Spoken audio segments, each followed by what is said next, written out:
So, what is probate? Probate is the state of Montana's process for closing the books on us when we die. The goal is to freeze the assets and perform an audit of the outstanding expenses, taxes, and debts owed by the decedent and appraise the total assets owned by the decedent. We run notices in the paper for 3 weeks, and you've probably seen these, and this gives creditors legal notice and 120 days to come forward and file a claim against the estate. The family then uses the assets to pay off the liabilities, and any assets left over are distributed to the decedent's heirs per the terms of their estate plan. If you have a will or a trust in place, then that is your estate plan. If you have neither, then the state of Montana has an estate plan for you. However, the state's plan for you may not be what you want. Probate is a public process and occurs in district court in the county in which the decedent lived.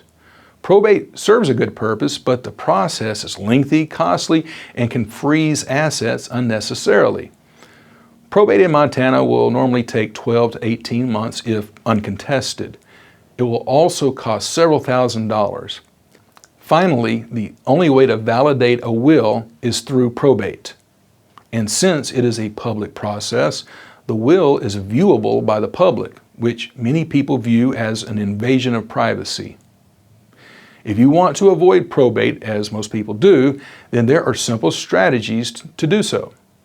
To understand the rules, think in terms of whether an asset is a probate asset or a non-probate asset. If you wish to avoid probate, we want to convert your probate assets to non-probate assets. There are 3 types of non-probate assets. First, any asset with a beneficiary designation, a life insurance policy for instance, lists the beneficiary, and therefore we do not need probate to tell us who gets the proceeds. The same applies to your retirement accounts and any bank or investment account with a pay on death or transfer on death designation. Second, any asset that is jointly owned with a survivorship clause will avoid probate. If you and your spouse jointly own your bank accounts or you own your home as joint tenants with right of survivorship, then those assets pass automatically to the survivor upon the first spouse's death.